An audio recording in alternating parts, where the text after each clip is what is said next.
Good evening. Save the day. Save the day in memory. There are some days so important that you want to hold on to them, to keep them in memory. I want to tell you about one of those days. It was a day without tragedy or triumph, rescues or heroism, but it was a golden day, and I'll share it with you tonight. It's July 27, 2003, and we're vacationing on St. Simon's Island off the coast of Georgia. With another family, we've rented a beach house for a week, a couple of blocks from the ocean. It's early morning, and I wake up early on the beach. You know, there's not many things I don't like about living in Wisconsin, but one of those, we're way too far from an ocean. Either one. So when I'm on the beach, I get up early, drink a glass of OJ, put on my shorts and running shoes, and head to the beach. I'm looking for that sand where the high water mark is hit, where it's not too waterlogged and it's not too dry, baby bear sand. And I run a couple of miles that way, and I turn around and I come back. When I get back to the house, my wife Rita's up drinking a cup of coffee, and we have a leisurely breakfast.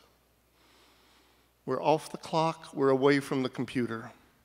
When we got married in 1977, we didn't say the traditional vows for better or for worse, but we meant them. And if we had added on not only better but best, that would have included vacation. See, it's almost the opposite of what happens in Vegas stays in Vegas. It's like what we worry about at home, it stays at home. We're on vacation, we're at the beach, and life is good. The other couple we're vacationing with, Tom and Melinda, come back from their walk on the beach. We're longtime friends, mutual godparents, like family. They're the perfect couple to vacation with. They're laid back and adventuresome, plus we all clean up after ourselves. A little bit later, the teenagers, our daughter Hope and their son Sam, get up. So it's late morning, and it's time for one of those vacation decisions. One more cup of coffee or the first beer of the day. There's no right or wrong answers to that.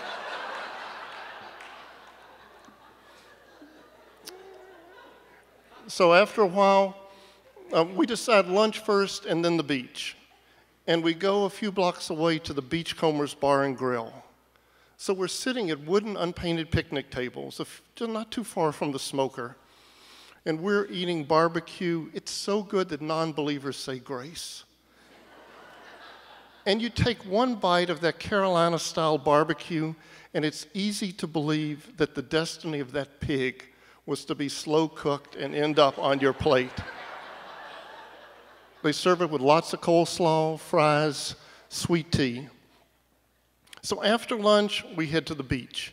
And we've rented a couple of beach chairs. We're renting a couple of beach chairs high up on the beach with umbrellas. And we kind of alternate between the ocean and the chairs and kind of walking on the beach. But first, our friend Tom and daughter Hope and I swim out to a sandbar. It's about 200 yards out in height and low tide. It only appears at low tide. And so twice a day, it surfaces like a stripped-down Atlantis. And so we get out there, and there are these tide pools, shallow pools that are warmed by the sun. And we're tired from the swim, so you just lie down. Your head's on the sand, your body's in that kind of a natural hot tub. And get up and swim back, and I'm really excited. Because yesterday, I got a late birthday present. It's a low beach chair, sitting down. I'm only a few inches off the beach. And so I set up about halfway down. Got a book, a blue chambray shirt. It's missing a button. It's so worn, it's losing textile integrity, and a baseball cap. I'm reading Susan Orlean's The Orchid Thief. It's about John LaRoche, an orchid lover and thief. So I look, and between me and the ocean, there's a couple of kids, and they're building a sandcastle. There's something archetypal about that. Anywhere in the world, you put a couple of kids near ocean and sand, and they'll build sandcastles. Maybe they've been doing that before there actually were castles, and that was the inspiration.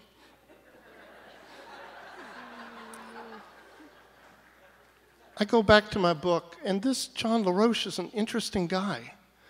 He gets intensely focused on one thing, and then he changes.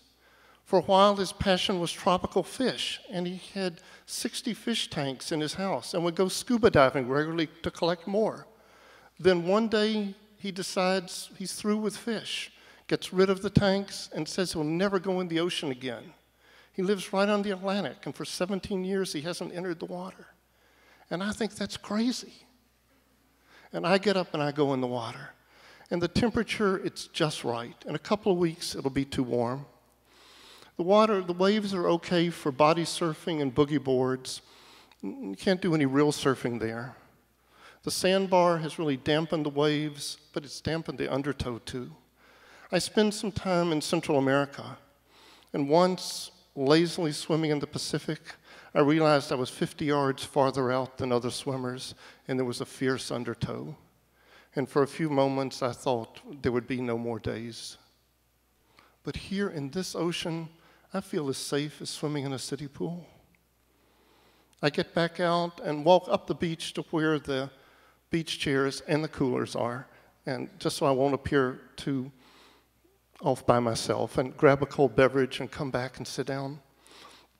And I'm noticing as the people walking by that their shadows are lengthening and the sun must be going down, and I'm starting to get hungry, and I'm thinking about dinner. Now, dinner is going to be at the Crab Trap. And the Crab Trap has been an institution on St. Simon's for a long time. Neither their slogan, tasty food, cold beer, that hasn't changed, and neither has the food. You've got shrimp and oysters and crabs, of course, and flounder. And so when we go, we sit at these wooden tables, and they've got a square hole cut out in the middle, and there's a trash can underneath. So you can peel off the shrimp tails or throw away the oyster shells and keep on eating. We're there with teenagers, and teenagers don't always get along with their parents, right? But we're united in purpose. We're going to eat seafood and the best hush puppies you've ever put in your mouth. I'm sitting on the beach, and I'm thinking about dinner, and I realize the waves are getting closer. The sandcastles, they're already gone. The waves have overrun them. And I'm thinking that what's going to happen next is inevitable. I mean, I'm only a few inches off the sand. And for a moment, I think, okay, maybe I'm at the high tide mark and it's going to go back out. But nah, where I was running, that's 30 yards farther up. Waves are at my feet, and I notice that my family, all my folks, they're gathering around. My daughter Hope's still yards away, and she's already laughing. For some reason, the foolish things that her father does give her an inordinate amount of pleasure. I'm already holding the book up high so it doesn't get wet as the waves come in. Now, I'm not a very coordinated guy, and graceful does not come easy to me. But after one more wave comes in and really soaks my shirt, I roll to the right, put one knee down, stand up, book held aloft, and grab the chair before it can go out to sea. And people are around me, laughing with me or at me. It doesn't matter. And that's the moment that I want to save in memory. There, with the sun and the water, surrounded by and laughing with people I know. Why do I want to save this memory? It's not that I live in the past all the time. I'm not like that 37-year-old former high school quarterback who hangs out in the bar telling anybody that will listen the stories of his glory when he led his team to victory. I know that there are more days behind me than there are ahead, but I don't see any reason why those to come will be any less sweet than those gone by. No, it's not for nostalgia's reason that I hold on to this day without heroism, without tragedy or triumph, a day in which the only thing that was saved was room for dessert, key lime pie, at the Crab Trap. It's just that too many days are rushed. Days at work when everyone who comes in my office wants to complain about somebody else, or when neither my classes nor my projects do well. There are other days where things do go well, where I feel like I'm making a difference. But what those two times have in common is that between a few minutes after I get up until a few minutes before I go to bed, I feel like both I and the world are speeding. And far too often, days as beautiful as this can go by, and I realize after the fact how invisible I was, both to my surroundings and the people that were important to me. And that's why I want to hold on to this day, to go back to it from time to time, on a day in which it was a day in which I felt like the universe was smiling at me, at all of us. Save the day, savor the day. Thank you.